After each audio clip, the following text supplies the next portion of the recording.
로마서 10장 8절부터 17절까지 제가 읽습니다. 그러면 무엇을 말하느뇨? 말씀이 내게 가까워 내 입에 있으며 내 마음에 있다 하였으니 곧 우리가 전파하는 믿음의 말씀이라. 너가 만일 너 입으로 예수님을 주로 시인하며 또 하나님께서 그를 죽은 자 가운데서 살리신 것을 내 마음에 믿으면 구원을 얻으리니 사람이 마음으로 믿어 의에 이르고 입으로 시인하여 구원에 이르느니라. 성경에 이르되 누구든지 저를 믿는 자는 부끄러움을 당하지 아니하리라 하니 유대인이나 헬라인이나 차별이 없습니다. 한 주께서 모든 사람의 주가 되사 저를 부르는 모든 사람에게 부요하시도다. 누구든지 주의 이름을 부르는 자는 구원을 얻으리라. 그런즉 저희가 믿지 아니하는 이를 어찌 부르리요?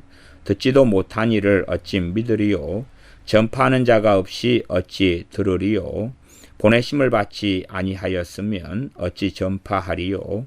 기록된 바 아름답도다. 좋은 소식을 전하는 자들의 발이여 함과 같으니라. 그러나 저희가 다 복음을 순종치 아니하였도다. 이사야가 가로되 주여 우리의 전하는 바를 누가 믿었나이까 하였으니 그러므로 믿음은 들음에서 나며 들음은 그리스도의 말씀으로 말미암았느니라. 아멘. 믿음에 대한 말씀을 성경의 많은 부분을 가지고 함께 나누려고 그럽니다. 우리가 믿음에 대한 말씀들, 특별히 신약 성경 가운데서 믿음에 대하여 나와 있는 많은 말씀들 가운데 그래도 일부를 살펴보면서 믿음이 어떤 것이다 하는 것을 더 깊이 있게 깨달아 갈 수 있었으면 하고 바랍니다. 특별히 믿음은 신비로운 것이다 하는 것은 우리가 생각하고 있어야 됩니다. 믿음은 신비로운 것이다. 믿음의 신비가 있습니다. 믿음의 신비가. 그래서 크게 믿음의 신비는 두 가지 양면적인 측면을 가지고 있습니다. 어떤 측면이냐 그러면 믿음은 첫째는 구원 얻는 믿음이다. 그리고 나아가서 믿음은 하나님께로부터 오는 것이라는 사실입니다. 하나님께서 주시는 게 믿음이라는 사실. 그래서 하나님의 측면이에요. 하나님의 측면. 주도 하나이요. 믿음도 하나이요. 세례도 하나다. 믿음이 몇 개라고요? 하나다. 믿음이 하나다. 라고 말씀하는 것처럼 믿음이 하나인데 이 믿음의 신비적인 측면은 믿음은 하나님께로부터 오는 것이다 하는 신비적인 측면을 가지는 것입니다. 그러한 것에 대해서는 특별히 성경이 많은 성경들이 그것을 증명하고 입증하고 있습니다. 예를 들어 야고보서 2장 1절이다 그러면 내 형제들아 영광의 주 곧 우리 주 예수 그리스도를 믿는 믿음을 너희가 받았으니 사람을 외모로 취하지 말라.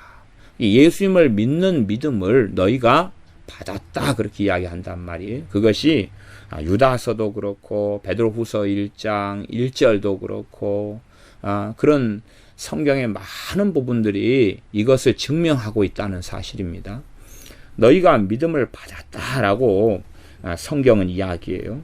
그것이 이제 첫 번째 측면이고 그 다음에 또 다른 측면은 믿음이 사람의 책임하에 있는 것으로 말씀한다는 것입니다. 사복음서는 계속하여 반복해서 따라 내 믿음이 너를 구원하였으니 너가 평안히 가라. 내가 이스라엘 중에서 이만한 믿음도 발견하지 못하였노라. 믿음이 적은 자들아 왜 의심하느냐. 그러니 믿음이 누구의 측면요? 사람의 측면.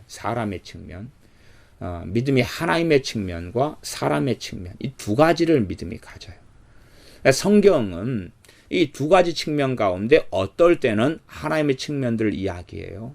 그러나 그것은 사실은 조금의 부분이에요. 많이를 그렇게 이야기하지 않아요. 그다음에 믿음은 대부분의 사람의 측면에 대해서 성경이 전반적으로 말씀해요.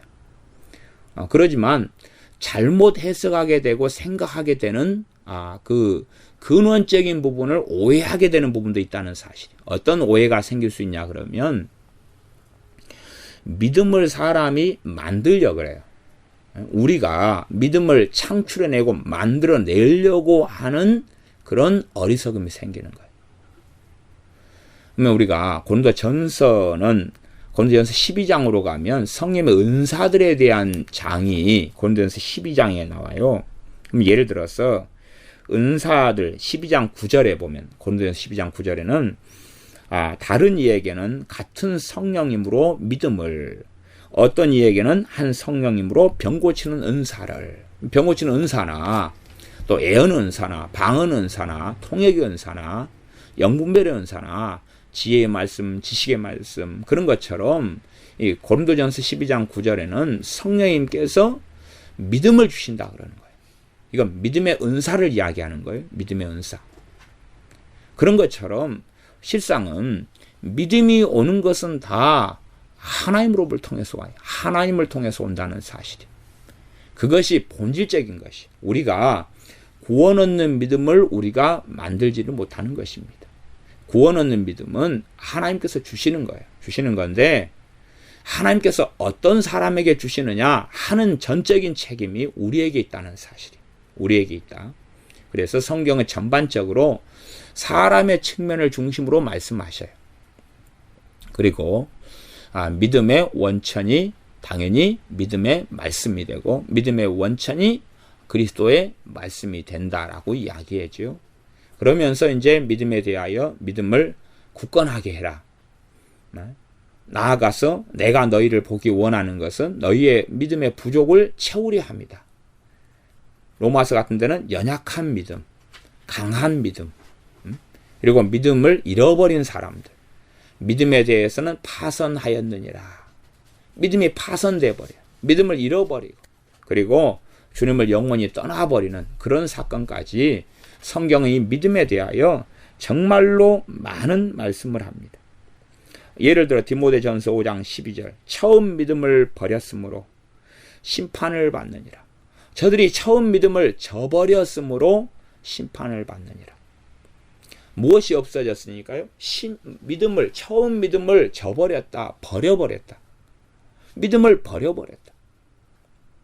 디모데후서 4장 7절에는 사도 바울이 자신의 이 사명을 다한 다음에 내가 선한 싸움을 싸우고 나의 달려갈 길을 마치고 믿음을 지켰으니, 그러면서 자신에게 이제 멸류관이 기다리고 있다라고 말하죠.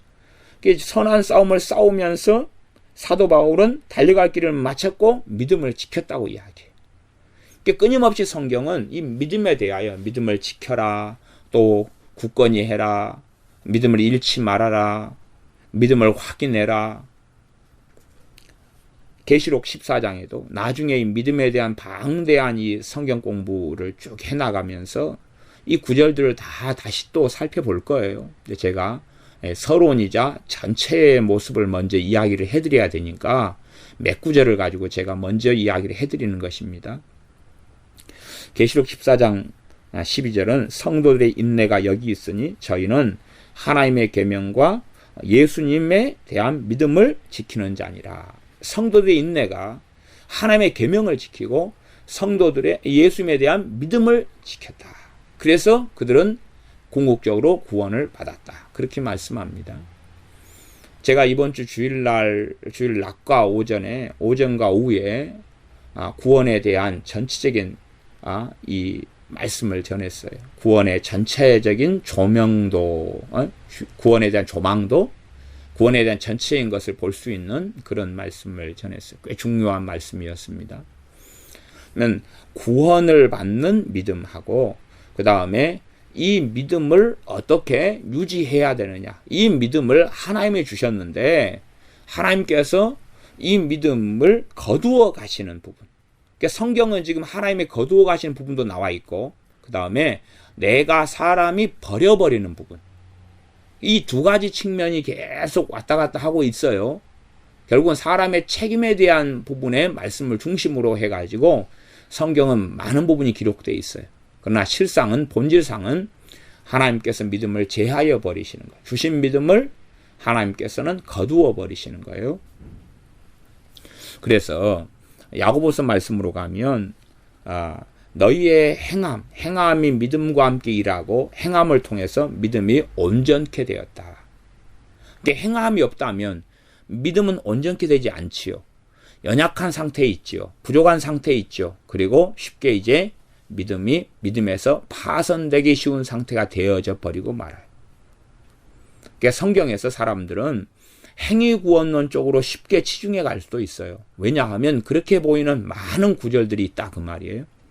그에 대한 전반적인 이야기를 어쨌든 전체인 조감도로서 이번 주일 낮과 오후에 말씀을 전했어요.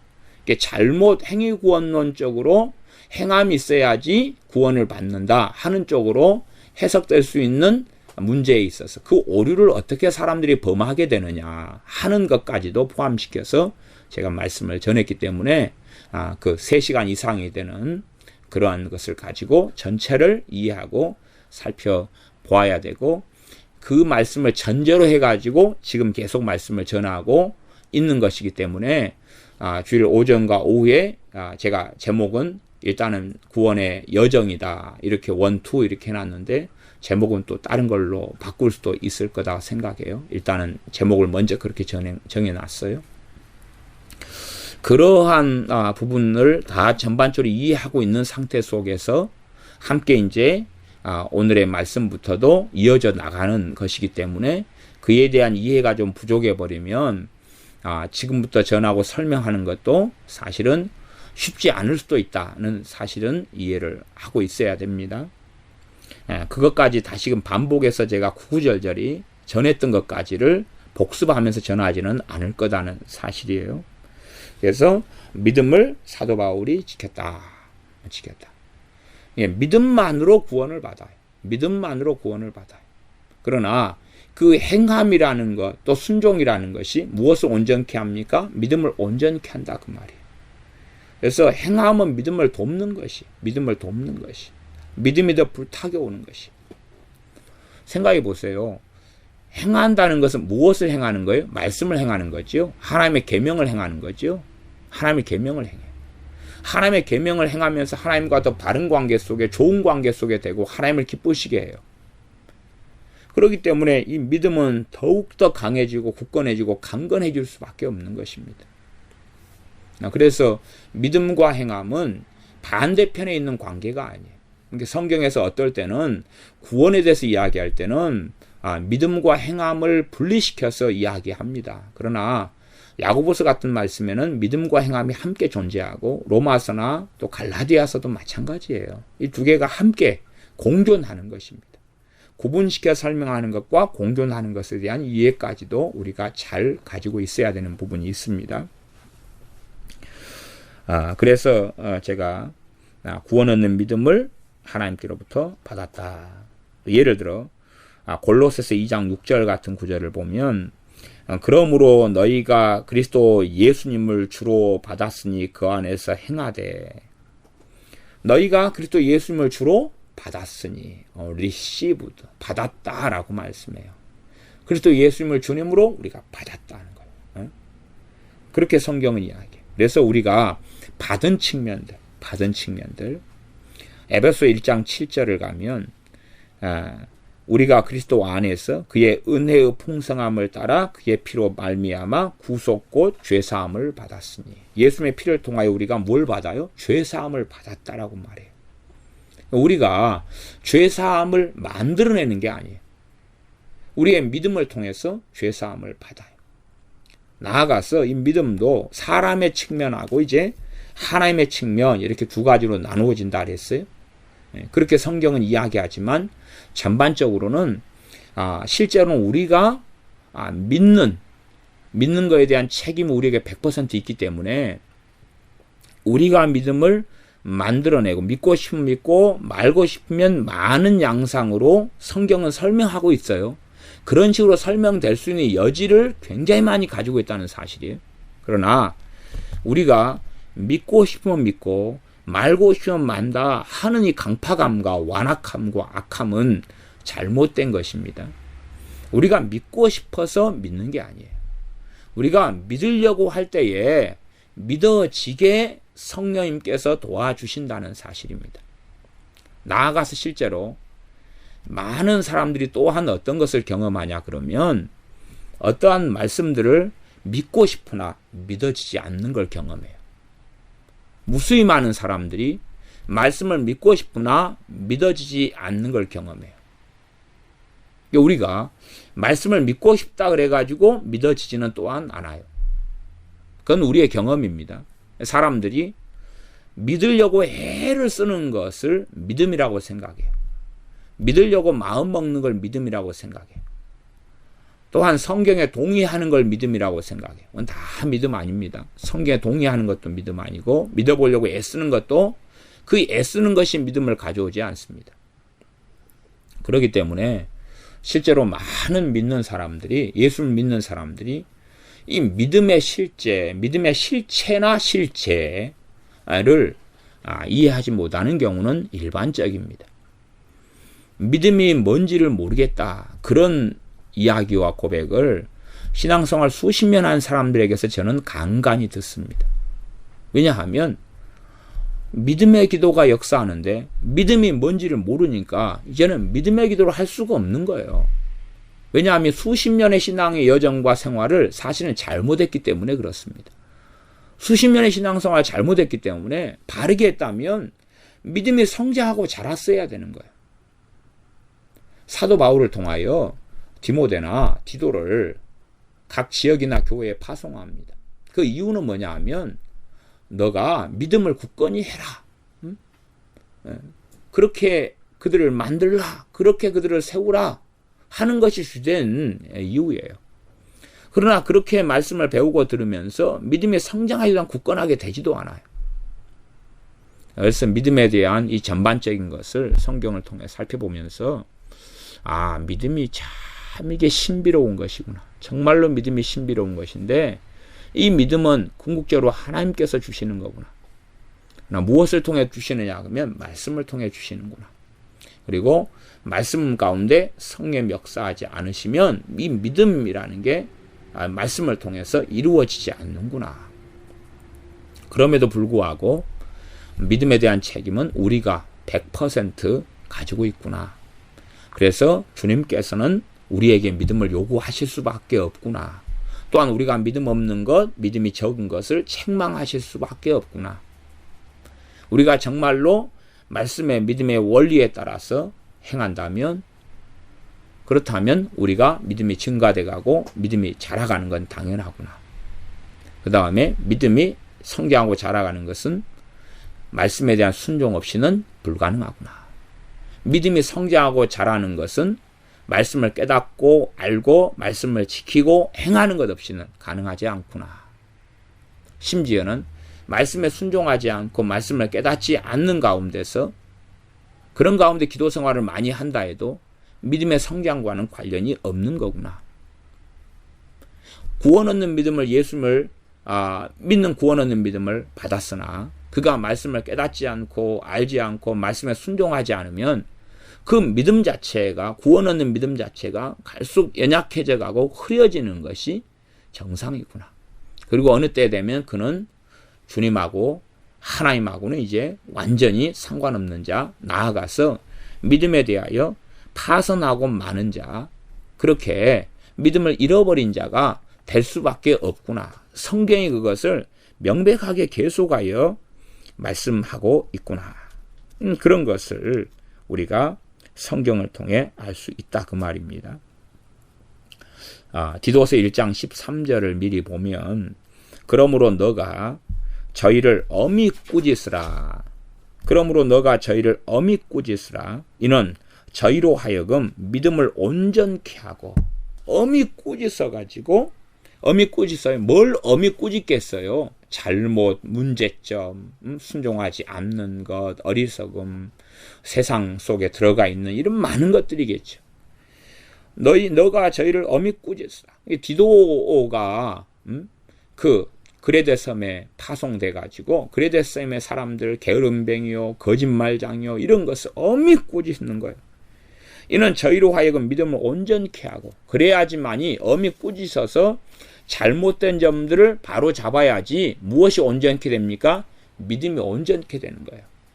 그러나 거꾸로 역행하고 그레데 사람들이 살아가는 방식으로 거짓말장이로 그 다음에 악행하는 자들로 게으름뱅이들로 살아간다면 그들이 받은 구원 얻는 믿음은 사실은 오래 유지가 되지 않는다는 사실이에요.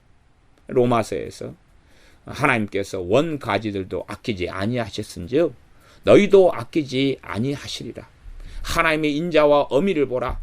그리고 명백하게 하나님의 두려우심을 선언하고 있다는 사실입니다.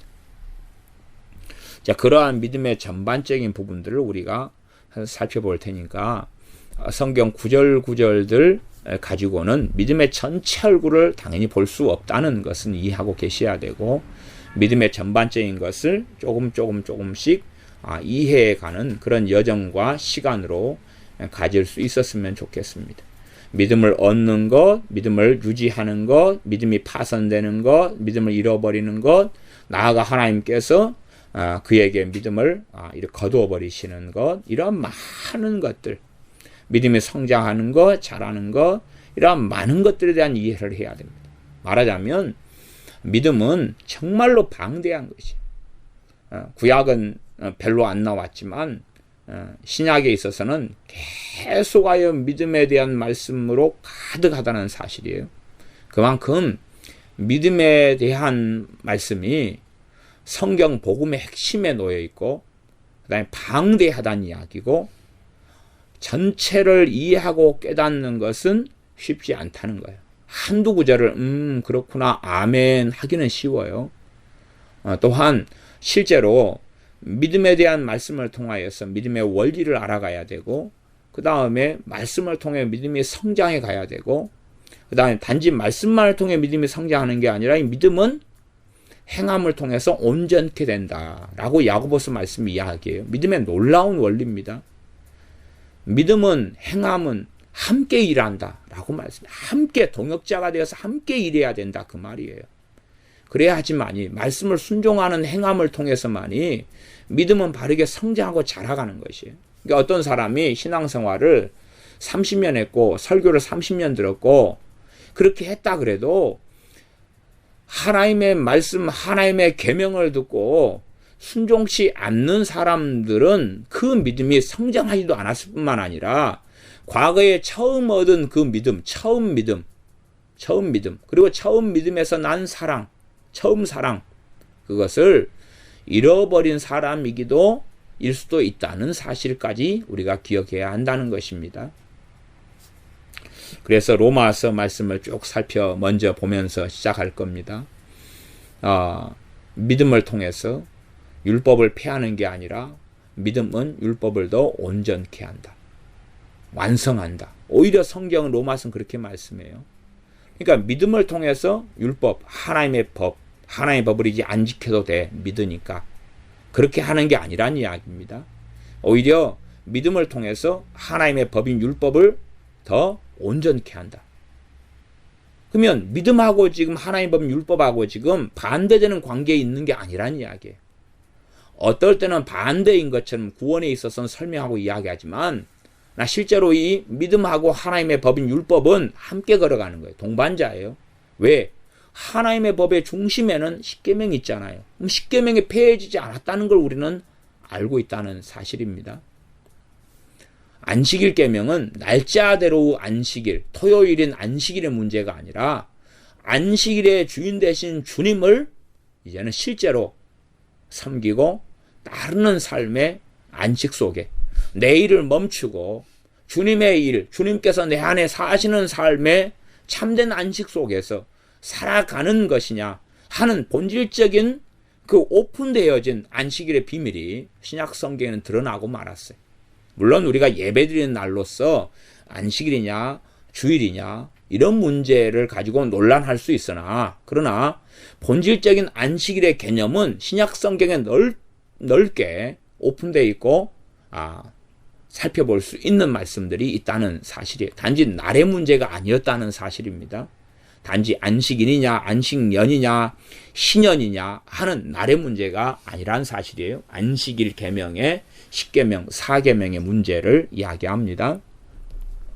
그래서 하나님의 법인 율법하고 믿음은 상반된 것이 아니라 상보적인 것이고, 믿음을 통해서 율법은 완성되고 온전케 되어졌다라고 성경은 말씀해. 폐해진 게 아니라 더 오히려 더 하나님의 법이 훨씬 더 활성화되고 온전케 되어진 것이에요.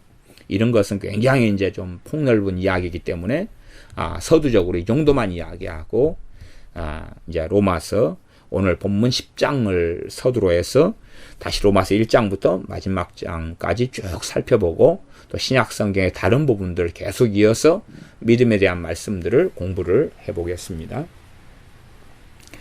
로마서 10장 8절을 읽었습니다.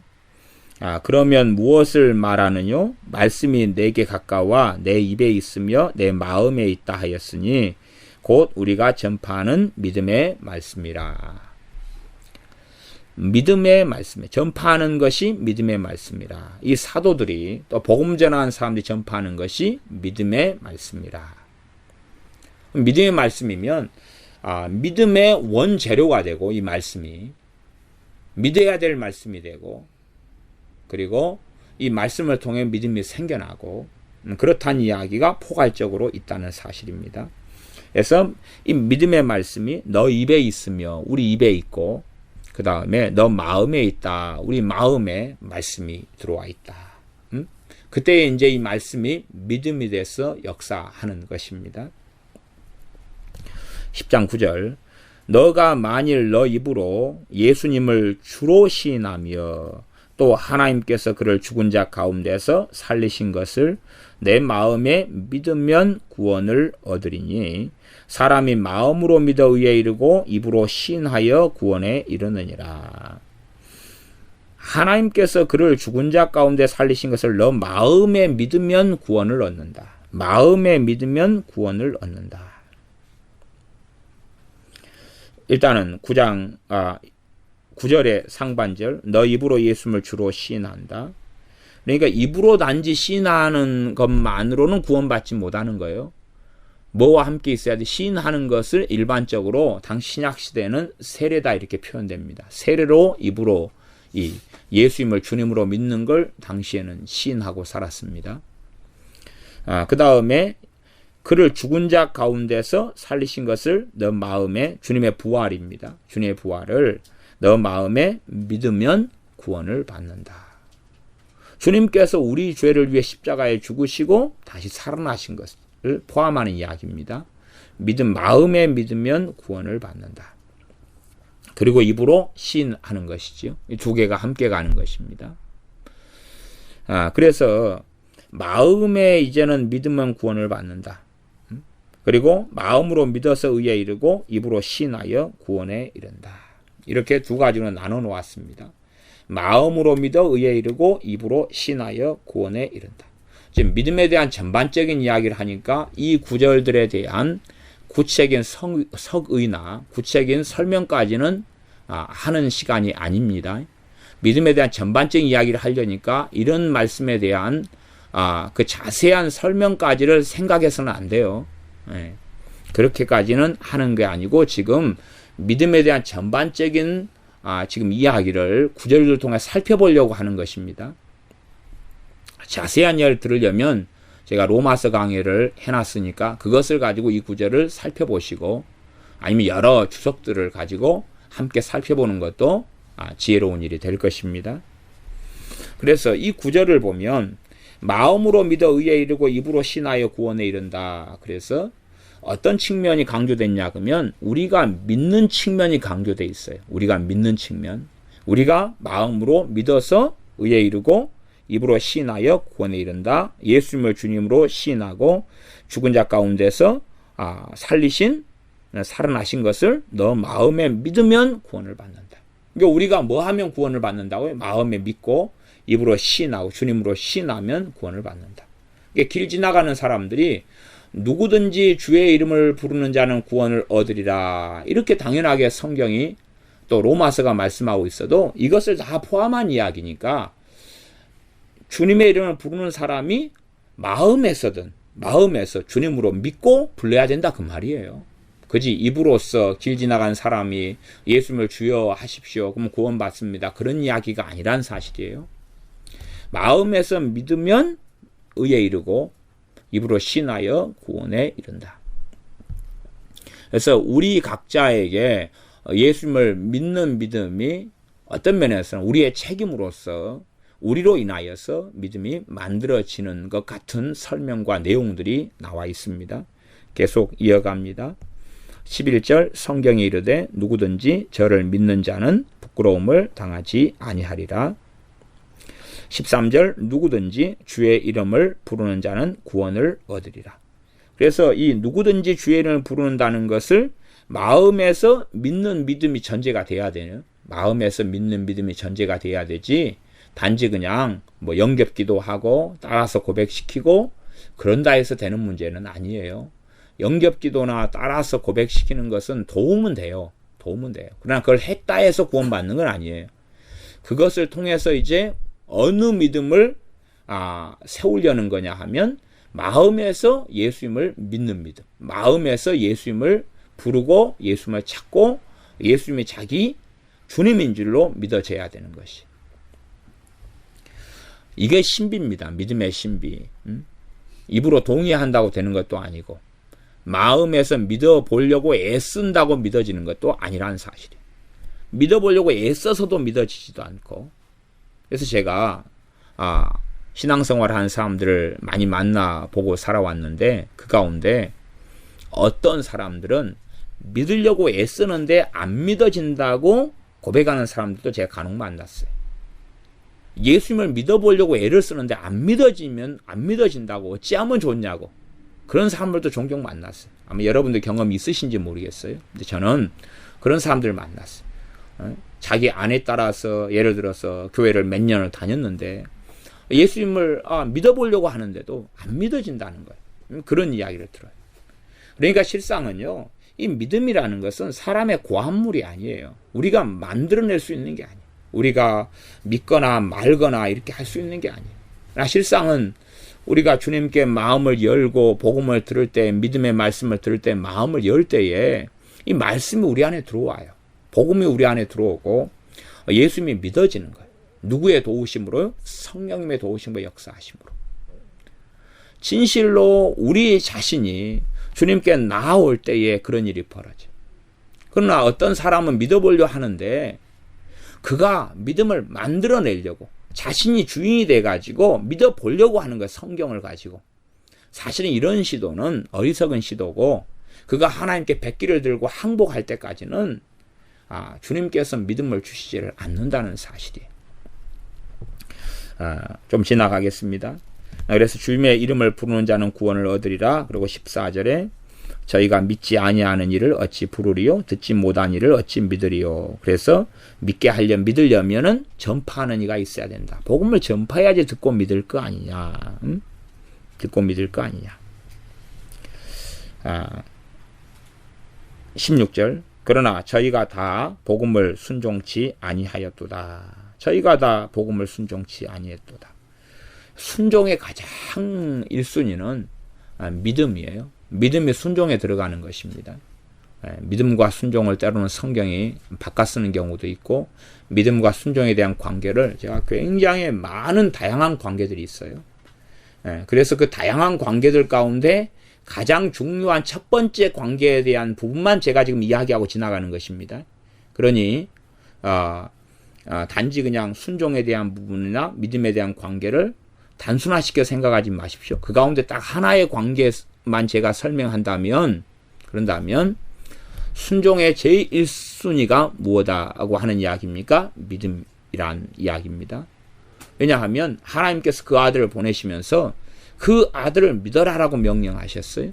그러니 그 명령의 제1순위는 예수 그리스도를 믿는 것이 가장 큰 첫 번째 순종이 되는 것입니다. 그런 의미에서 믿음과 순종을 함께 쓰는 경우들이 많다는 사실이에요. 그 외에도 믿음과 순종의 관계는 참 많은 관계가 있습니다. 왜 그러냐 그러면 믿음과 순종은 행함이에요. 그치요? 믿음과 행함은 함께 일해서 이 행함이 순종이 믿음을 어떻게 만들어? 굳건하게 만들어요. 그러나 어떤 사람이 믿는다 그러지만 계속 불순종하고 살아가요. 그러면 이 믿음이 유지돼요? 안 돼요? 안 되고 없어져요. 하나님께서 잘라버리신다 그랬어요. 요한복음 15장 2절에 주님께 붙어있는 가지들 가운데 열매 없는 가지란 말은 순종하지 않는 가지죠. 그것은 제하여 버리신다. 아버지께서 제하여 버리시고 열매를 맺는 가지는 더 많이 열매를 맺게 하시려고 돌봐준다. 깨끗하게 하신다. 그렇게 요한복음 15장은 정확하게 이 구원에 대한 전체적인 모습과 이야기를 주님께서 친히 전하고 계시다 하는 말씀입니다. 그래서 16절 저희가 다 복음을 순종치 아니하였도다. 이사야가 가로되 주여 우리의 전하는 바를 누가 믿었나이까. 여기서는 믿음하고 순종을 함께 번갈아가며 쓰고 있죠. 전하는 것을 누가 믿었나이까. 17절 믿음에 대한 정말 중요한 말씀이 로마서 10장 17절입니다. 그러므로 믿음은 들음에서 나며 들음은 그리스도의 말씀으로 말미암았느니라. 믿음은 들음에서 난다. 들음에서 난다. 들음은 그리스도의 말씀으로 말미암느니라. 그러면 그리스도의 말씀, 주님의 말씀이에요. 주님의 말씀. 주님께서 말씀을 주지 아니하셨다면 아무도 믿을 수 없어요. 첫째는. 그러니까 주님의 말씀 자체가 은혜예요. 주님의 말씀 없이는 사람 스스로 믿음을 만들어낼 수도 없고 스스로 하나님의 말씀을 만들어낼 수도 없고 그리스도의 말씀이라고 만들어낼 수가 없는 거예요. 믿음의 원천은 그리스도의 말씀이다. 그리고 이 말씀을 들어야지만이 믿음이 생겨난다. 들어야지만이. 그러면 그냥 귀로 듣는 거겠어요? 마음으로 듣는 거겠어요? 마음으로 듣는 거예요. 마음으로 말씀을 들어야지만이 그리스도의 말씀을 그냥 정말로 경청해야 된다 그 말이에요. 한 귀로 듣고 흘리는 게 아니라 정말로 경청해야 돼. 경청해야 돼. 그때만이 믿음이 생겨나는 것이. 성경은 또 신비롭게 뭐라고도 말씀하시냐 그러면 예를 들어 사도행전 같은 데는 자주장사 루디아 같은 경우는 주님께서 루디아의 마음을 열어가지고 그 말씀을 듣게 하셨다. 그렇게 말씀해요. 루디아의 마음을 열어서 말씀을 듣게 하셨다. 그때에 주 예수를 믿는 믿음이 생기고 구원 얻는 믿음이 생겨났지. 그래서 이 믿음의 신비가 참 신비로운 거예요. 어떻게 보면 내가 말씀을 탁 들어가지고 내가 그냥 믿은 걸로도 이렇게 보인단 말이에요. 내가 예수를 믿었어. 사실상은 어떻게 표현돼야 되냐 그러면 믿어지네? 그렇게 표현되는 게 좀 맞을 거예요. 말씀을 들으면서 이제는 믿어지네? 들었는데 믿어지네? 예수님 믿어지는데 갑자기 믿어지는 거예요. 갑자기. 말씀을 들었는데 믿어지는 거예요. 믿으려고 하는 것과 믿어지는 게 틀린 거죠. 복음을 들었는데 믿어지는 거예요. 실제로는 제 개인적으로는 저는 이 예배당에 발을 디딘 지 13년 만에 예수님을 믿었어요. 13년 만에. 그러면 13년 동안에 저는 예배당에 다니면서 설교를 들어왔습니다. 예수님에 대한 설교를 어쨌든 들어왔어요. 들어왔는데 그러면 왜 그때는 예수님에 대한 설교를 들었는데도 안 믿어졌을까요? 안 믿어졌을까요? 그러다가 13년 만에 예수님에 대한 말씀을 듣고 보면서 그때는 이제 믿어진 거예요. 그때는 믿어진 거예요. 그러니까 그 13년 동안에는 제가 첫째는 마음을 열지 않는 부분도 있고 주님을 찾지 않은 부분도 있고 여러 가지 부분 때문에 그러겠죠. 어떤 면에서는 그런 이야기일 수도 있어요. 주님께서 제자들에게 보라 휘어져 추수하게 되었도다. 너희는 수고하지 않은 일을 너가 참여하고 너희는 수확한다. 다른 사람들이 이미 뿌려놓았다. 그래서 수확하게 된다. 어떤 면에서 이 복음의 수확이라는 것은 다른 이들이 수고를 해놔야 돼요. 복음의 씨앗을 계속 뿌려와서 자라야지 되는 거예요. 그러면 제게는 어떤 면에서 이 13년 동안이 걸렸다 이렇게도 볼 수 있어요. 13년이라는 시간 동안에 굉장히 늦게 복음의 씨앗이 뿌려져 가지고 그에 대해서 이제 13년 만에 결실을 하게 된 것이다. 이렇게도 볼 수 있어요. 어떤 사람은 더 빨리 마음이 온건하고 온유하고 마음이 하나님께 열린 사람, 심령이 가난한 사람은 빨리 듣고 그렇게 하지만 우리 주님의 공생의 세월 동안의 말씀을 전한 많은 것들이 나중에 베드로 사도가 복음을 전할 때에는 하루에 3,000명씩도 돌아와요. 왜냐하면 그 전에 다 뿌려졌기 때문에 주님의 치유, 귀신 쫓아냄, 권능, 사도들이 2명 짝지어가지고 복음을 전하고 다닌 것, 또 70명의 지자들이 복음을 전하고 다닌 것, 또 세례 요한이 회개의 세례를 전파한 것, 이 모든 것들이 다 뿌려놓는 것이죠. 그에 대한 결실을 이제 오순절 이후에 사도 베드로 같은 경우 또 사도들이 충분한 결실 수확들을 하게 되는 것을 우리는 사도행전을 통해서 본다는 사실입니다. 이런 것이 믿음의 여정과 과정 속에 있는 많은 신비들이 그런 가운데 있다는 사실입니다. 믿음은 들음에서 난다.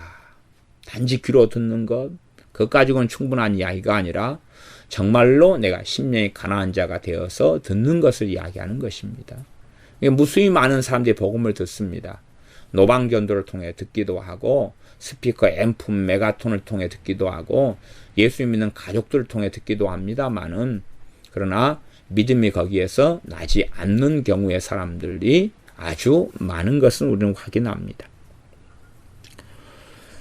그렇게 해서 일단은 로마서 10장의 본문을 통해서 이제 이 복음을 전해야지 듣게 되고 들어야지 믿게 되는구나 하는 기본적인 믿음이 구원 얻는 믿음이 생기는 발생하는 이러한 상황들, 그리고 이 믿음의 말씀들을 사도들이 전해왔고 이 말씀이 마음에서 믿어져야 되는구나, 마음에서 믿어져야 되는구나, 이러한 기본적인 것을 우리가 로마 10장을 통해서 일단 보고 믿음에 대한 이 신비에 접근해 가보겠습니다. 로마서 1장으로 넘어갑니다.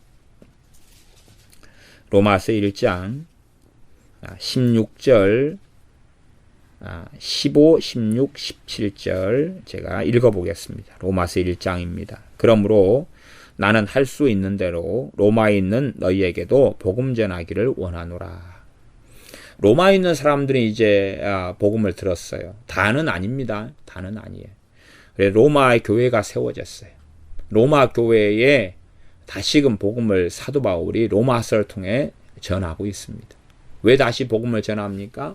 이 복음의 말씀, 이 믿음의 말씀을 통하여서 이 로마 교회가 더 믿음이 굳건하게 되기를 원하기 때문에 그렇습니다. 더 믿음이 굳건하게 되기를 원하기 때문에 그래요. 이 믿음이 굳건하게 되는 것은 당연하게 주님의 말씀을 통해 믿음이 굳건하게 되고 그 다음에 주님의 말씀을 또한 듣고 준행하면서 순종하면서 믿음이 굳건하게 된다는 사실입니다.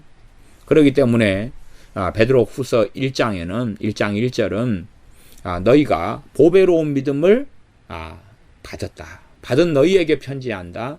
너희가 이제는 믿음의 덕의 지식을 지식의 인내를 인내에 그러면서 이것들을 갖추어야 된다. 이게 말씀대로 살아가는 순종하는 삶이고 하나님을 기쁘시게 하는 삶. 그래야지만이 넉넉히 하나님 나라에 들어감을 얻을 것이다. 그렇게 말씀하고 있는 것입니다. 너희에게도 다시 복음 전하기를 원하노라 하면 16절 내가 복음을 부끄러워하지 아니하노니 이 복음은 모든 믿는 자에게 구원을 주시는 하나님의 능력이 됨이라. 첫째는 유대인에게요 또한 헬라인에게로다. 복음은 모든 믿는 자에게 구원을 주시는 하나님의 능력이다. 이 복음은 어떤 자에게요? 믿는 자에게. 믿는 자에게 무엇을 믿는 자요? 복음을 믿는 자죠. 복음은 예수 그리스도께서 우리를 위해 죽었다가 부활하신 것, 예수님께서 주와 그리스도이신 것, 이러한 많은 내용들이 복음 안에가 있습니다. 이 복음을 듣고 믿는 자에게 구원을 주신다는 것이. 이게 복음에 대한 기본적인 이야기를 하고 있습니다. 믿음에 대한 신비에 대한 깊은 이야기는 다루고 있지 않고요. 당연하게 복음을 믿는 자에게 구원을 주신다 말씀이에요.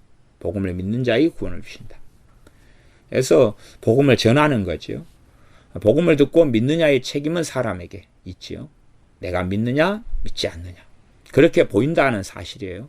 원천적으로는 누가 믿는다는 것은 하나님께서 그에게 구원 얻는 믿음을 주신다는 이야기. 그러나 그럼에도 믿거나 안 믿거나의 책임은 100% 사람에게 달려있다는 이야기입니다. 또한 믿음에 파손되는 것도 하나님 때문이 아니라 사람 때문.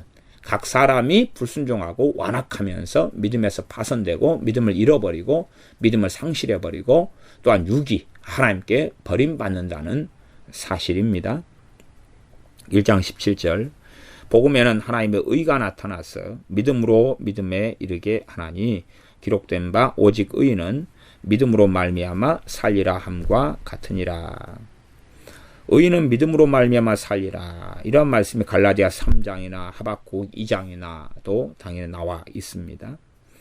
복음에는 하나님의 의가 나타나서 믿음으로 믿음에 이르게 한다.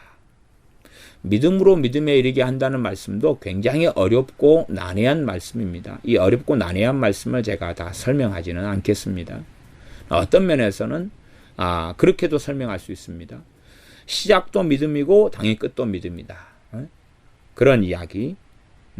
하나님의 의, 믿음을 통해서 하나님의 의를 얻죠. 그 다음에 여기에서 어떤 해석도 가능하냐 그러면 앞부분의 믿음은 내 편에서의 믿음. 그 다음 믿음을 통해서 어디에 이르러요? 그러니까 from faith to faith입니다. 영어로 한다면 믿음으로부터 믿음까지. 그러면 내 믿음을 통해서 누구의 믿음이 와요? 하나님의 믿음이 온다. 이렇게도 해석할 수 있다는 이야기. 이 구절은 상당히 난해하고 어려운 구절입니다. 저 개인적으로 난해하고 어려운 구절이어서 믿음에서 믿음에 이르게 한다는 것을 가지고 설교를 해도 여러 차례 다방면으로 말씀을 해석하고 설명한 일들이 많이 있습니다. 제가 어떤 본문을 설명할 때도 단순하게 하나의 관점과 부분으로 설명하지 않는 경우들이 아주 많으니까 제가 어떤 본문을 가지고 설교하고 설명한다 할지라도 그것이 그거에 대해 그 본문에 대한 설명의 모든 것이다라고 생각하시는 분들은 없으실 거라 그렇게 저 개인적으로는 생각합니다. 그래서 오직 의인은 믿음으로 말미암아 살리라. 그렇게 하고 이제 오직 의인은 믿음으로 말미암아 살리라 하는 구절도 다른 본문들에서 아주 많이 다루었기 때문에 제가 이것도 굉장히 난해하고 어려운 구절에 속합니다. 지나가겠습니다. 로마서 이제 그래서 믿음을 통해서 믿는 자에게 무엇을 받는다고요? 구원을 받는다. 믿는 자가 구원을 받는다. 당연하게 믿는 자가 구원을 받는 것입니다. 회개하는 자가 구원을 받는 것도 아니고요. 순종하는 자가 받는 것도 아니고 그러나 이 믿음하고 또 회개도 함께 가는 것이 믿음과 회개도 함께 가는 것이 그러나 이 두 개의 관계를 잘 이해하지 못하고 잘 깨닫지 못하면 그냥 말씀대로만 믿으면 돼요. 두 개를 해석하는 사람들은 설명하려는 사람들은 굉장한 주의를 기울여야 됩니다. 그렇지 않으면 회개라는 것이 실상은 행위적인 요소에 들어가기 때문에 회개가요. 그래서 행위 구원론이 되어버릴 수가 있어요. 행위 구원론이 될 수가 있어요. 실제로 사도행전 같은 경우는 실상은 믿음 안에가 회개가 담겨 있는 것이 실제로 회개가 있고요. 그 다음에 본질적으로 믿음 자체가 회개인 것이 봐보세요. 그걸 회심이라 그러는 것입니다. 내가 세상의 주인이고 내가 인생의 주인에서 이제는 예수님을 내 인생의 주인으로 믿은 것이 바꾼 거죠. 주인을 바꿔버리는 것이 믿음이에요. 그러니까 이게 본질적인 회개라 그 말이에요. 이것을 통해서 구원을 받는 거예요. 그러니까 회개해가지고 구원받는 건 아니에요. 회개해서 구원받는 건 아니에요. 그러면 타락한 사람들, 하나님을 떠난 사람들, 죄 가운데 있는 사람들에게는 성경은 계속 회개를 요구하고 있어요. 그래서 하나님 앞에 바르게 살지 않는 유대인들, 하나님의 선택받은 선민인 이스라엘이나 유대인들에게 회개하라, 하나님 나라 가까웠느냐 계속 전파하고 있다 그 말이에요. 예수님이 십자가에 못 박아 죽인 사람들에게도 사도행전에 회개하라, 회개하라, 회개하고 주 예수님을 믿어라 라고 전파하고 있다는 사실이에요. 또한 아모스 같은 성경 이런 데는 핵심이 하나님께 돌아와라, 하나님께 돌아와라 이걸 계속하여 말씀하고 있는 거예요. 왜? 하나님을 떠났으니까. 하나님의 백성이지만 하나님을 떠났으니까. 그렇게 타락하고 잘못 가고 잘못 신앙생활을 하고 믿는다고 하지만 사실은 잘못된 믿음 안에 거하고 이런 사람들에게 회개하라 메시지를 전하는 거예요. 그런 사람들 회개를 통해서 이제 하나님께 돌아올 때 하나님께 뭘 주셔요? 구원 얻는 믿음을 사실은 주시기 때문에 그래요.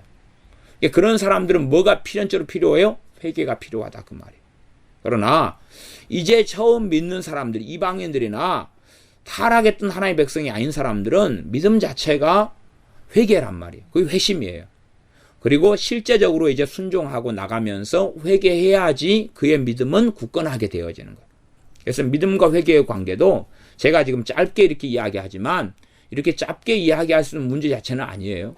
아주 방대한 이야기고 본문, 성경의 많은 본문들을 가지고 이야기해야 되는 거지만 제가 믿음과 회개에 대한 관계에 있어서도 여러 차례 제가 설교를 했었고 지금 그에 대한 방대한 이야기까지는 다루면서 믿음에 대한 이야기를 다루려는 것은 아니기 때문에 이 정도로 하고 제가 지나간다는 것은 이해해 주셔야 되겠습니다. 이제 로마서 얼마 전에 제가 전했던 것에 대한 본문을 하나를 제가 언급하자면 사도행전 15장 9절에는 그런 말씀이 있습니다. 믿음으로 저희 마음을 깨끗이 하사 저희나 우리나 분간치 아니하셨느니라. 믿음으로 저희 마음을 깨끗게 하셨다. 그러니까 회개가 깨끗함을 받는 거잖아요. 근데 사도행전에는 또한 믿음으로 저희 마음, 저희는 이방인이죠. 그들의 마음을 깨끗하게 했다는 것입니다. 그래서 믿음 안에 회개가, 회심이 들어가 있는 것이 또한 나아가서 회개가 또한 필요한 경우들이 아주 많다는 사실이에요. 그러나 회개를 통하여 구원받는 게 아니라 믿음을 통해서 구원받는다고 로마서는 정확히 이야기하고 있다는 것을 우리가 알고 있어야 한다는 사실입니다. 그럼에도 구원의 문제하고 회개의 문제는 밀접하게 연관되어 있어요. 타락한 백성들에게는 뭐가 선행이 되냐 그러면 회개가 선행이 돼야 돼. 그래서 세례 요한은 하나님의 백성들에게 회개의 세례를 먼저 전파를 한 거예요. 왜? 그들은 율법을 아는 사람들이고 하나님을 믿는 사람들, 소위 믿는다고 하는 하나님의 선택받은 백성들이기 때문에 그렇다는 사실이에요. 선지자들의 핵심 메시지는 회개예요. 회개. 왜? 하나님의 백성들이니까. 하나님의 백성들이라고 생각하는 하나님의 백성들이었던 사람들이니까. 그래서 선지자들의 메시지는 회개가 중심 메시지라는 사실이에요. 그러나 주로 이방인들에게 말하는 복음서에는 회개가 핵심 메시지가 아니라 믿음이 핵심 메시지예요. 그리고 이제 소아시아 7교회처럼 7교회 가운데 거의 한 5교회 이상 문제가 심각하고 많은 경우에 자꾸만 계속 회개를 선언하고 있다는 사실입니다.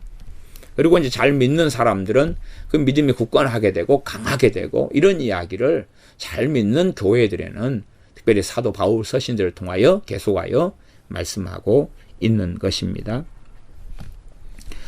로마서 3장을 보겠습니다. 로마서 3장입니다. 로마서 3장 21절, 22절 제가 읽겠습니다. 이제 율법 외에 하나님의 한 의가 나타났으니 율법 외에 그 말은 율법과는 상관없이 율법을 지킴으로써 지금 의롭다함을 얻어요. 율법을 지킴으로써. 근데 율법을 지키는 것하고 상관없이 의롭다함을 얻는 하나님께 정하신 의가 나타났다. 보이셨다. 율법과 선지자들에게 증거를 받은 것이다. 이 율법하고 상관없이 율법을 지키지 않고도 의롭다함을 얻는 의로운 삶을 살지 않고도 의롭다함을 얻는 것은 율법에서 이미 이야기했고 선지자들 통하여 하나님이 이미 증거를 하셨다. 그 21절이고 22절은 곧 예수 그리스도를 믿음으로 말미암아 모든 믿는 자에게 미치는 하나님의 은이 차별이 없느니라. 예수님을 믿는 믿음을 통하여서 믿는 자에게 하나님의 의를 준다는 이야기. 하나님의 의를 받아야지만이 구원을 받지요. 하나님의 의를. 이 하나님의 의를 받는 사건에 신비하게 또한 거듭남의 사건, 성령님께서 거듭나게 하시는 신비의 사건이 함께 결부되어 있어요. 이 신비까지는 어떻게 다 설명할 수도 없고 우리가 알 수가 없어요. 복음을 들으면서 거듭나 버리는데 이것이 1초도 안 걸리겠죠. 이 신비의 사건, 0.001초도 아마 안 걸릴 거예요. 이 신비한 사건, 성령님께서 거듭나게 하셔서 하나님의 자녀로 만드시는 신비한 사건, 또한 이걸 순서로서도 쉽게 따질 수가 없는 문제, 이걸 철학적으로 사변적으로 순서를 통하여서 의를 먼저 얻느냐 거듭남을 먼저 얻느냐, 그건 말장난이고 헛된 변론 속에 들어가는 것입니다.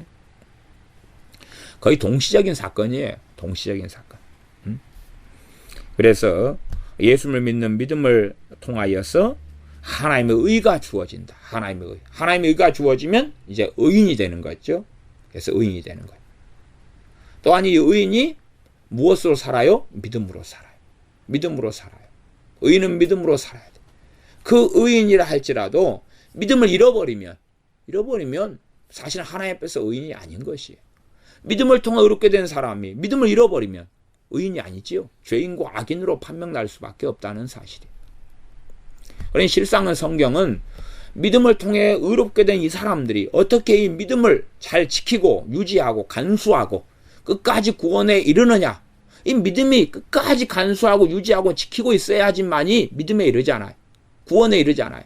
그러니 이 믿음을 끝까지 유지하고 있고 이 믿음을 굳건하게 되고 강건하게 되고 강하게 되고 연약하게 되지 아니하고 믿음에서 파산하지 않고 믿음을 잃지 않고 믿음을 버리지 않고 그렇게 살아나가는 것에 대하여 신약 성경은 끝까지 계속하여 이것을 반복적으로 다각도로 말씀을 증거하고 증언하고 있습니다. 로마서 4장 11절입니다. 로마서 4장 11절, 아브라함의 믿음에 대한 것이 로마서 4장입니다. 11절 제가 읽습니다. 저가 할례의 표를 받은 것은 무할례 시에 믿음으로 된 의를 인친 것이니. 할례가 뭐냐? 아브라함이 할례 안 받았을 때에 믿음으로 의롭다함을 받았다 그 말이에요. 믿음으로. 그것을 인을 쳤다 하는 거예요. 인을 친 것이 할례다 그 말이에요. 그러니까 실제로 이 신약으로 와가지고 우리가 믿은 것에 대한 인이 누가 임하시는 거예요? 성령이 임하시는 거예요. 구약시대에는 믿은 것을 통한, 아브라함이 믿는 것을 통한 인을 친 것이 할례였어요. 어떤 면에서는 이제 구약의 이스라엘 백성들은 난지 8일 만에 할례를 받으니까 그들은 인이 먼저고 그 다음에 믿음은 나중이 되겠죠. 8살에 믿을 수는 난지 8일 만에 믿을 수는 없으니까. 하지만 그들은 할례로서 대부분이 멈춰버린 거예요. 할례로 멈춰버렸으니까 잘못된 길을 걸어가는 이스라엘 백성이 됐겠죠. 아브라함을 따라가야 되죠. 근데 아브라함을 따라가지는 않은 것이에요. 믿음으로 된 의를 인친 것이니, 그래서 무할례자로서 믿는 모든 자의 조상이 되어 저희로 의로 여기심을 얻게 하려 하십니다. 믿음으로 얻는 의를 계속하여 지금 로마서에는 계속 말씀하고 있다는 사실입니다. 믿음으로 얻는 의. 로마서 4장 19절, 로마 4장 19절 제가 읽습니다. 그가 100세나 되어 자기 몸에 죽은 것 같음과 사라의 태에 죽은 것 같음을 알고도 믿음이 약하여지지 아니하고, 믿음이 약해지지 않았다. 그 다음에 믿음이 없어 하나님의 약속을 의심치 않고, 그러니까 이제 없어란 말이 이 잘못 번역이 됐다 그 말이에요. 믿음이 없어가 아니라 불신앙으로 그렇게 돼야 돼. 불신앙으로.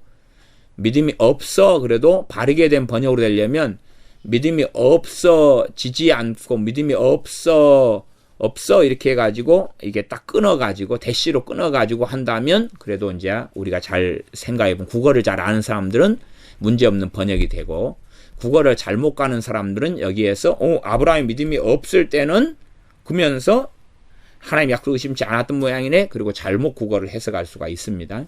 그래서 우리가 요즘식으로 한다면 불신앙으로 그렇게 할 수 있어요. 아피스티아 이런다는데 불신앙으로 하나님의 약속을 의심치 않았다. 이게 앞에는 믿음이 약해지지 않았으니까 믿음이 없어져서는 믿음이 없어지지 않았다 그 말이죠.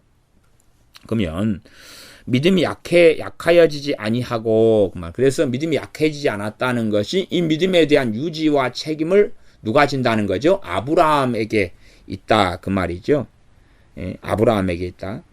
그러니까 지금 아브라함이 지금 백선화돼가 자기 몸이 죽었고 사라도 지금 애를 못 갖는 상황이 됐다 그 말이에요. 그걸 알고도 믿음이 약해지지 않았다는 거예요. 이게 믿음이 약해지고 강해지고의 책임이 누구에게 있다고요? 사람에게 있다는 이야기예요. 사람에게. 우리에게 있다는 것. 아브라함에게 있었는데 아브라함이 잘했다 그 말이에요. 잘했다. 잘해가지고 믿음이 없어져 가지고 하나님의 약속을 의심케 되는 경우로 가지도 않았고 믿음에 견고하여져서 하나님께 영광을 돌렸다. 약속하신 것을 또한 능히 이루실 줄을 확신하였다. 그러한 믿음을 저에게 의로 여기셨다. 그것이 이제 4장 22절까지 오는 것입니다. 그래서 이러한 믿음이 꼭 어떻게 볼 때는 아브라함이 만들어내는 것처럼 보여요. 만들어내는 것처럼 이렇게 보인다는 사실이에요. 책임이 누구에게 있으니까? 아브라함에게 있으니까. 그래서 아브라함이 가지는 믿음을 하나님이 의롭다. 그래서 그런 면에서 사람의 책임으로 인하여 사람이 가지는 믿음이 실상은 하나님이 주시는 믿음하고 동일하게 이렇게 있는 존재하는 것으로 지금 로마서는 나와 있는 부분입니다. 그래서 우리 사람 편에서 믿느냐 믿지 않느냐 하는 것에 대한 말씀이 계속 나와 있다는 사실이에요. 그래서 내가 이 일 할 줄을 믿느냐 주님 묻고 주여 그러하외다 너 믿음대로 될지어다. 이렇게 주님께서 주님의 믿음으로 병을 고치는 게 아니라 우리 사람이 가지는 믿음 꼭 우리에게서 난 것처럼 그렇게 된다 그 말이에요. 그러나 실상은 믿음은 성령의 열매입니다. 믿음은 성령님이 역사하셔야 되는 거예요. 성령님께서 우리를 긍휼히 여기셔서 우리가 진정한 마음으로 하나님께 있을 때에 그때 믿음이 역사해요. 믿음이 역사해요. 그러니까 우리 책임인 거예요. 그러나 실상은 이 모든 것이 다 하나님의 은혜에 속한 거예요. 그게 하나님의 은혜인 줄 알아야 되는데 사람들이 자기가 믿음을 고안해내고 만들어내는 것처럼 생각하잖아요. 그런 어리석은 길을 걸어가면 사실상은 그의 믿음은 이제는 사라지게 되거나 약해지게 되거나 정상적으로 작용하지도 않을 뿐만 아니라 성령님께서 믿음으로 역사를 안 하시는 것을 그 사람은 보게 되는 것입니다. 그래서 전적인 구원은 전적인 하나님의 은혜예요. 전적인 하나님의 은혜예요. 그러나 신비롭게 우리의 책임이 우리가 꼭 믿음을 만들어내는 것처럼 보이는 우리가 믿음으로 나아가는 이 중요한 것이 성경에는 계속하여 나와 있다. 이 신비, 믿음의 신비에 대한 부분 쉽게 이해될 수 없는 부분입니다. 그래서 성경 구절을 통해서 우리가 하나씩 하나씩 살펴보고 접근해 가고 있습니다. 그 다음에 이제 로마서 5장으로 가보겠습니다. 로마서 5장 1절 2절입니다. 제가 읽습니다. 그러므로 우리가 믿음으로 의롭다 하심을 얻었은즉 우리 주 예수 그리스도로 말미암아 하나님으로 더불어 화평을 누리자. 또한 그로 말미암아 우리가 믿음으로 서 있는 이 은혜에 들어감을 얻었으며 하나님의 영광을 바라고 즐거워하느니라. 믿음으로 의롭다 하심을 얻었은즉 이제 이미 믿음으로 의롭다 하심을 얻은 사람들에 대한 이야기고 그렇기 때문에 예수님을 통해서 화평을 누리자. 5장 2절은 믿음으로 서 있는 은혜에 들어감을 얻었다. 믿음으로. 우리가 믿음을 잃어버리면 이 은혜도 상실되고 없는 것이고 믿음으로 서 있는 믿음으로 개방되어 있고 오픈되어 있는 이러한 은혜의 자리 속에 믿음을 통하여 들어갈 수 있는데 이 믿음이 역사해야 된다는 사실입니다. 그 다음에 이제 5장 했죠. 5장 했고 넘어가서 9장으로 가겠습니다. 9장. 모든 구절들 다 다룰 수 없고 자 띄엄띄엄 이렇게 몇 구절씩만 보고 지나갑니다. 9장 30절입니다. 9장 30절 제가 읽습니다. 그런즉 우리가 무슨 말 하리요? 의를 좇지 아니한 이방인들이 의를 얻었으니 곧 믿음에서 난 의다. 믿음에 난 의가 로마서의 핵심이에요. 믿음에서 난 의가 핵심이다는 사실입니다. 그럼에도 지금 순종 또 하나님 뜻대로 살아가는 삶에 대한 이야기를 계속합니다. 복음에 대한 말씀인데 왜냐하면 하나님의 말씀대로 살아가는 삶이 없이는 이 믿음이라는 것은 이제 죽은 믿음이 되어져 버리고 말기 때문에 그렇습니다. 실제로 예수님을 부인하는 게 돼버리고 맙니다. 32절 어찌 그러하니요? 이스라엘에 대한 이야기입니다. 이는 저희가 믿음에 의지하지 않고 행위에 의지함이라. 부딪힐 돌에 부딪혔느니라.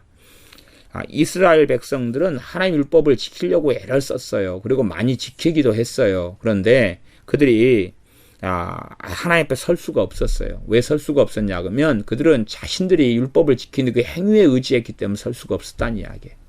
행위에 의지했기 때문에. 믿음에 의지하지 않았다는 이야기. 믿음에 의지하지 않았다. 믿음에 의지할 때만이 하나님께 서는 것이에요. 믿음이라는 것은 모든 것이 하나님께로부터 주어지고 받는 것이지. 그러지 우리가 만들어내서 내가 구원을 스스로 선택해 받을 수도 있고 내가 구원을 안 받을 수도 있고 이런 문제가 아니에요. 실제로는 그렇게 보여요. 그렇게 보이고 실상은 내가 구원을 받고 안 받고를 선택해요. 이까지는 사실이에요. 내가 구원을 거부할 수도 있고 받을 수도 있어요. 내가 거부할 수도 있고 받을 수도 있어요. 그러나 내가 거부해서 안 받는 건 당연한 거지만 내가 받고자 해서 받는 게 아니라 내가 받으려고 할 때에 하나님께서 내 마음을 열어주시고 내게 믿음을 주시고 성령님께서 나를 거듭나게 해주시고 그러는 거예요. 그러지 내가 믿고자 해서 구원을 받는다. 그게 무슨 말이냐 하면 내가 믿고자 한다. 그러면 성령님 없이도 내가 거듭날 수 있다. 그 말이에요. 내가 믿고자 하면 구원 받는다. 그러면 내가 믿고자 하니까 내가 나를 거듭나게 만들어버리는 거예요. 하나님의 자녀로. 말이 안 되는 이야기죠. 내가 믿고자 할 때 성령님께서 나를 거듭나게 하시는 거고 구원 얻는 믿음을 주시는 거예요. 내게 아버지 하나님께서. 그렇게 되는 신비가 벌어지는 거예요. 이것을 갖다가 내가 믿고자 해서 내가 구원을 받을 수 있다. 이렇게 가는 게 맞기도 하지만 한 걸음 나아가면 굉장한 교만이 되고 맙니다. 이것은 멸망과 패망의 선봉이 될 수밖에 없는 것이 됩니다. 내가 믿고자 할 때에 하나님께 나를 불쌍히 여기셔서 긍휼히 여기시고 자비롭게 여기셔서 성령님을 통하여 거듭나게 하시는 겁니다. 하나님의 자녀로 태어나게 하시는 거예요. 태어나게 하시는 거예요. 말로 닿을 수 없는 하나님의 은혜가 나타나는 것이 내게 이루어지는 것이. 그러니 내가 믿으려 해서 믿고 예수님을 주님으로 믿고 하나님 자녀가 되는 이 놀라운 사건은 하나님을 찬양하고 경배하고 찬미할 수밖에 없는 예배할 수밖에 없는 그런 놀라운 것이다 하는 이야기입니다. 그러하지 내 믿음은 얼마나 위대한가. 내가 믿고자 해서 나를 구원하였도다. 내가 믿으려고 했기 때문에 믿어졌도다. 그러하니 구원이라는 게 종교에 불과하고 사람의 고안물이로다. 믿음이라는 게 사람이 만들어내는 것이로다. 사람이 창작하는 것이로다. 그렇게 간다면 정말로 아무것도 뭘 모르는 사람에 불과하다 하는 것입니다. 로마서 10장으로 넘어가겠습니다. 10장 3절입니다. 10장 3절 하나님의 의를 모르고 자기 의를 세우려고 힘써 하나님의 의를 복종치 아니하였느니라. 4절 그리스도는 모든 믿는 자에게 의를 이루기 위하여 율법의 마침이 되시니라. 율법의 마침이 그리스도께서 되신다. 어떤 자에게요? 믿는 자에게. 이 뜻은 율법 마침이 된다는 것이 이제 율법이 다 완성됐고 이루어졌다 하는 이야기이기도 하지만 율법을 지킬 필요가 없다는 이야기는 전혀 아닙니다. 이에 대해서는 로마서 강의에서 제가 이야기했기 때문에 주님께서 우리의 율법이 마침된다는 이야기는 앞에 서두에서도 지금 율법과 믿음은 지금 함께 가는 것이지 뒤에 반대편에 있는 건 아니라고 말씀드렸습니다. 나아가서 율법을 지켜야 의롭다함을 얻는데 주님께서 율법을 지키셨어요. 그래 주님의 의를 우리가 받는 것이에요. 그래 실제로 우리가 율법을 다 지켰다라고 말해진다 그 말이에요. 그런 의미에서 율법의 마침이라는 의미가 있다 하는 간략한 이야기만 하고 지나가도록 하겠습니다. 로마 10장은 아까 서두에 말씀을 전했고요. 그 다음에 로마서 12장으로 가겠습니다. 로마서 12장 3절입니다. 로마 12장 3절 제가 읽습니다.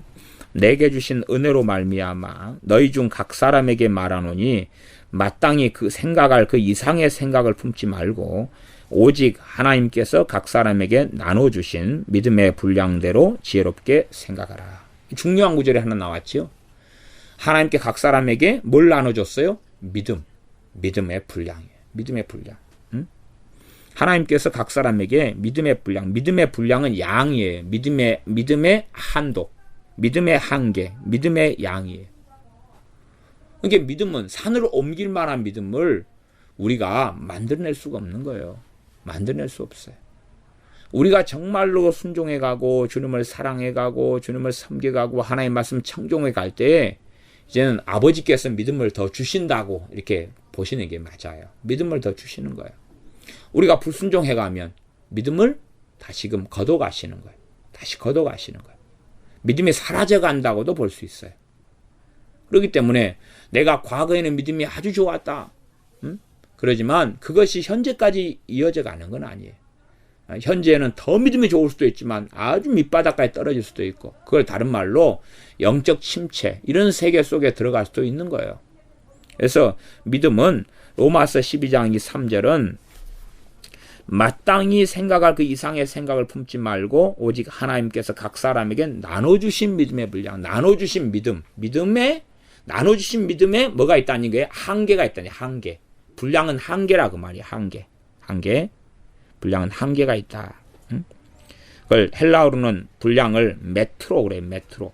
한계, 양, 한도 이런 단어입니다. 메트로. 믿음의 메트로. 믿음에 나눠주신 믿음에 뭐가 있어요? 분량, 한계가 있다 그 말이에요. 그러니까 지금 현재 내게 나누신 믿음에 그릇이 있다. 밥그릇 정도다. 그러면 그것 말고는 못 담아요. 그거밖에는 없어요. 근데 그걸 넘어서 가지고 생각하고 넘어서 가지고 판단하고 넘어서 가지고 행하는 일이 벌어지면 거꾸로 잘못된 길 속에 들어가고 심지어 마귀 역사 속에 굴러 떨어지는 거예요. 내게 나누신 믿음의 한계 분량에서 나는 머물러야 돼요. 오버해 가지고 되어서는 안 돼요. 우리가 성경 66권이 내가 다 믿습니다. 그래도 다 믿을 수가 없어요. 다 믿도록 되어지지도 않고 하나님께서 다 믿는 믿음을 나눠주신 사람도 없어요. 한 말씀 한 말씀을 이해하고 깨닫고 순종하고 나아가는 가운데 이제 그 말씀이 믿어지는 거예요. 믿어지는 거. 우리가 1년 365일 성경 공부만 하고 앉아있다. 그런다 해서 말씀이 다 믿어질 수 자체가 없다는 사실이에요. 왜? 아버지 하나님께서 그에 대한 믿음의 분량을 무한하게 주시는 사람은 없다는 사실입니다. 우리 주님만, 아들 되신 우리 주님만, 창조주 되신 우리 주 예수 그리스도만 가능했던 일이고 우리는 그렇지가 않다는 사실입니다. 그래서 믿음을 아버지 하나님께 나눠주신다는 정말 중요한 게 나왔어요. 이게 신비에 이 두 가지가 지금 로마서에 두 가지 공존한다는 사실입니다. 그리고 실제적으로는 믿음은 하나예요. 지금 믿음이 하나인데 지금 하나의 근원적인 이 믿음, 구원 얻는 믿음에서 이제 그 위에 믿음으로 건축하라 그 말은 믿음이 계속 그 위에 쌓여져 건축이 되는 거예요. 구원 얻는 믿음이 바탕이 돼. 그걸 잃어버리면 다 잃어버리는 것이. 그 바탕 위에서 뭘 쌓아가는 거예요? 믿음을 쌓아가 건축하는 건데 건축하는 우리의 책임 부분에서 그럼에도 믿음은 누가 나눠주시는 거예요? 그때. 3층까지 믿음. 좋아. 3층까지 믿음. 너희가 순종하고 나를 사랑하고 나를 의지하고 살았어. 좋아. 3층까지 믿음을 나눠줄게. 그렇게 되는 거예요. 그러니 종교 행위로서는 믿음이 성장하고 잘하지는 않습니다. 본래 그래요. 또한 무조건 성경 공부만 하고 성경만 읽는다 해서 믿음이 성장하고 잘하지도 않아요. 일정 수준 이상은 안 돼요. 실제적인 삶 속에서 주님과 동행해야 돼요. 무엇을 가지고요? 말씀을 가지고. 그렇기 때문에 믿음이 성장하고 잘하는 것도 아버지 하나님께서 믿음의 한계, 믿음의 메트로를 양 한계를 늘려주는 건 그런 것은 쉬운 일은 아닙니다. 우리가 우리 자녀에게 용돈을 한 달에 너 10,000원 그랬어요. 그러면 애가 10,000원 감당이 어렵다는 이야기. 형편이 어려워가지고 10,000원밖에 못 줘. 그런 가정은 좀 드물 것이고 저놈이 10,000원 더 넘게 주면 이놈이 아주 그냥 위험해 못돼 먹어. 그러면 이제 자식이 더 신뢰하고 믿을 수 있어요. 그러면 한계를 늘려주죠. 너 용돈 한 달에 50,000원. 아이고 너 잘하네.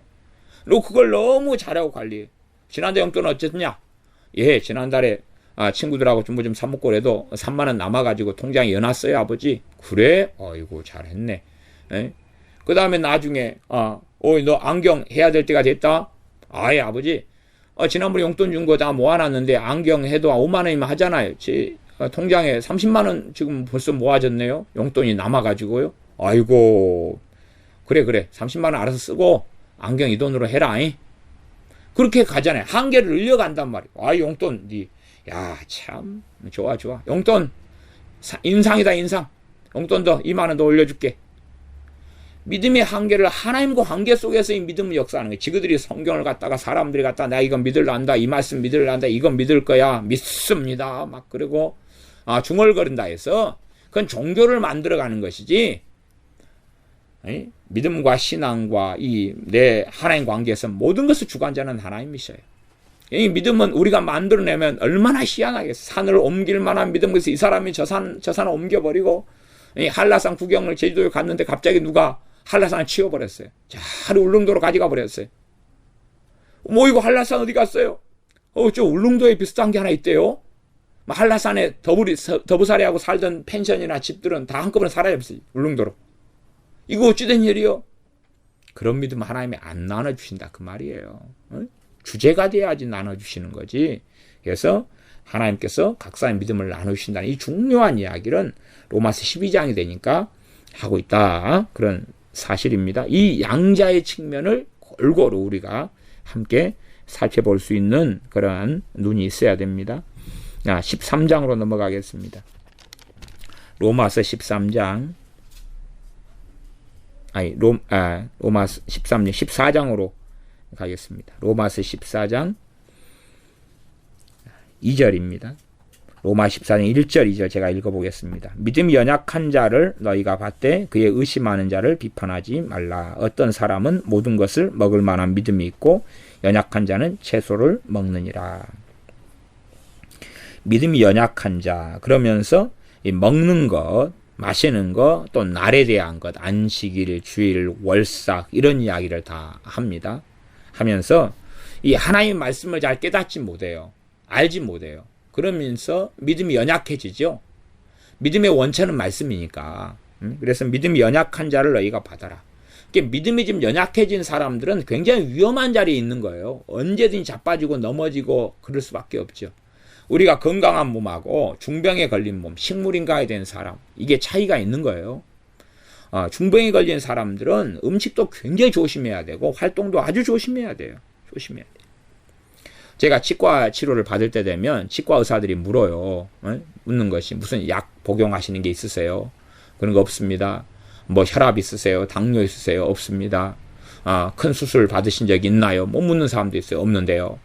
그렇게 대답하죠. 그런 것처럼 이 중병에 걸리거나 심각한 약을 먹고 있는 사람은 다른 치료를 받는데도 이것이 쉬운 문제가 아니라 그 말이에요. 그렇게 될 수가 없는 거죠.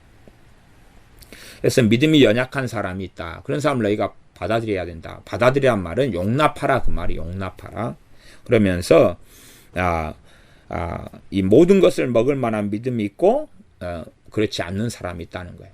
그러니까 모든 걸 먹을 만한 믿음, 예를 들어서 이 유대인들 같은 경우는 돼지고기를 잘 못 먹는다 그 말이에요. 돼지고기는 어릴 때부터 예수 믿기 전까지 무슨 고기였어요? 부정한 짐승이고 부정한 고기였어요. 그러면 돼지고기를 먹을 믿음 못 가진 사람이 돼지고기를 먹어버리면 무슨 일이 벌어지냐 그러면 믿음이 해가 돼버리는 것이. 믿음이 해가 돼버려요. 그러니까 그걸 믿음이 연약한 자를 너희가 받아라 그 말은 저 사람이 돼지고기를 못 먹는 것을 허용해주고 인정해주라 그 말이에요. 용납해주라 그 말이에요. 그렇지. 왜 이것도 못 먹어. 그리고 강제로 딱 먹여버리면 믿음의 해가 와버리는 것이. 믿음의 해가 와버려요. 왜냐 그러면 그 중요한 원리를 성경은 또한 이 로마서에서 말씀하고 있는 것입니다. 뭘 말씀하냐 그러면 믿음으로 행치 아니한 모든 것이 죄니라. 그렇게 그냥 로마서 14장 23절이죠. 의심하고 먹는 자는 정죄되었나니 이는 믿음으로 조차 하지 아니한 영고라. 믿음으로 조차 하지 아니하는 모든 것이 죄니라. 그러니까 이 음식부터 시작해서 중요한 성경의 원리를 이야기합니다. 죄가 되니까 사실은 믿음이 이제 어찌 돼버려요? 약화돼 버리고 마는 것이. 믿음으로 행치 아니할 때 죄를 짓지요.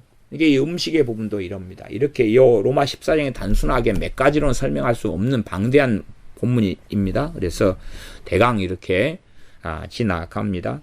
그래서 믿음이 연약한 사람들을 인정해 줄 수밖에 없다. 그리고 그 상태 속에서 우리가 돼지고기다 그러면 믿음으로 못 먹는 사람이 억지로 그냥 믿음도 없는데 믿음이 와야지 먹을 수 있는 거예요. 그 다음에 말씀을 더 깨닫고 알아야 되는 거예요. 주님을 통해서 음식법이나 규정이 어떻게 변했는지, 그리고 그에 대해서 믿음이 생겨야 되는 거예요. 이방인들은 상관없죠. 왜? 어릴 때부터 돼지고기가 너무 좋아하고 살아왔으니까 특별히 믿음이 없어도 별로 꺼려지질 않아요. 왜? 그냥 먹는 것이. 오히려 또 율법을 몰라요. 이게 부정한 음식이다, 부정한 고기라는 걸 몰라요. 근데 무슨 상관이 있겠어요? 그러니까 이방인들은 뭐 룰루랄라 그러고 먹는 거죠. 그러면서 유대인들 보면서 왜 너희들은 못 먹어? 거꾸로 그렇게 하는 경우도 있는 거죠. 오히려 자기들이 말씀을 잘 몰라가지고 돼지고기가 부정한 음식이라는 것을 모르니까 더 쉽게 그렇게 먹을 수 있는지도 모른다는 사실입니다. 그 다음에 이제 로마서 14장 23절 했습니다. 23절 했고, 그 다음 로마서 15장으로 가겠습니다. 14장 2절을 아까 더 읽었네요. 어떤 사람은 모든 것을 먹을 만한 믿음이 있다 그랬죠. 모든 것을 먹을 만한 믿음이 있다. 이 사람 모든 걸 먹을 만한 믿음이 되기 위해서 믿음이 성장하고 자라갔겠죠. 믿음이 성장하는 믿음이니까요. 다음 15장 13절입니다. 15장 13절. 로마서 15장 13절. 제가 읽습니다. 소망의 하나님이 모든 기쁨과 평강을 믿음 안에서 너희에게 충만하게 하사 성령의 능력으로 소망이 넘치게 하시기를 원하노라. 소망의 하나님이 모든 기쁨과 평강을 믿음 안에서 너희에게 충만케 하사. 모든 기쁨과 소망이 어디 안에서 충만하게 되는 거예요? 믿음 안에서. 그럼 믿음이 약하면 모든 기쁨과 평강을 얻을 수 있어요? 없어요? 없어요. 그래서 신앙의 본질은, 기독교의 본질은 믿음입니다. 이 믿음이 약하면 얼마나 우리의 믿음을 성장시켜야 되는가 하는 게 중요한 거예요. 이 믿음의 신비 속에서 믿음의 지금 성장을 성경은 계속 이야기하고 있어요. 성장해야 돼. 믿음의 성장. 성장하는 믿음, 믿음의 성장. 믿음이 성장하지 않으면 안 된다는 사실이에요. 왜냐하면 모든 기쁨과 평강을 믿음 안에서 너에게 충만하게 하사인 거예요. 진리는 이렇게 선포되고 있습니다. 그러지 믿음도 없는데 하나님 내게 모든 기쁨을 주시옵소서, 모든 평강을, 삶 속에 평강을 주시옵소서, 그건 안 되는 거예요. 뭐가 내 안에 역사해야 돼? 믿음이 역사해야 돼. 하나님께서 내게 근다고 해서 우리가 그리스도의 말씀으로 믿음이 말미암는데, 아버지 하나님 제게 큰 믿음을 주시옵소서, 놀라운 믿음을 주시옵소서. 지금 성령의 은사로 믿음이 주어질 수 있어도 그건 은사적인 믿음이고, 은사적인 믿음은 특별한 영역에서만 작용해요. 특별한 영역에서만.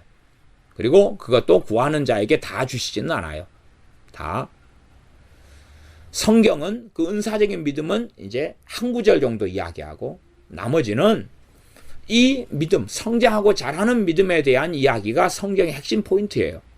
그래서 이 믿음을 통해서 믿음 안에서 모든 기쁨과 평강이 나타난다는 사실이에요. 우리가 믿음이 성장하고 자라지 않으면 믿음이 연약한 자들은 하나님 앞에서 누릴 것이 별로 없는 거예요. 별로 누리고 얻을 것도 별로 없어요. 믿음은 본질적으로 하나님과 관계입니다. 하나님 관계. 관계고 중심은 말씀이고 그리스도의 말씀이고 주님의 말씀이고 하나님의 말씀이다는 사실입니다. 기도하겠습니다. 믿음의 신비에 대하여, 성장하는 믿음, 자라나는 믿음, 믿음의 성장에 대하여 함께 말씀을 로마서를 통하여 살펴보았습니다. 나아가서 더 많은 말씀들을 앞으로 살펴볼 터인데, 우리가 믿음의 신비를 말씀을 통하여 잘 깨닫는 가운데 본질상 믿음이 하나님께로부터는 선물인 것을 알고 감사하며 찬양하게 하시고, 믿음이 성장하고 자라게 하는 원천인 말씀을 주셨으므로 말씀을 주신 아버지 하나님을 찬양하며 예배하며 경배하며 송축합니다. 또한 우리의 믿음에 대한 책임이 전적으로 우리에게 있사오매 우리가 하나님 말씀 앞에 겸비함으로 나아가게 하시고 순종과 행함을 통하여 우리의 믿음이 더 굳건하게 되어지며 강건케 되어지며 성장케 되는 말씀 따라 살아가는 삶을 살게 도와주시옵소서. 예수님의 이름으로 기도하옵나이다. 아멘.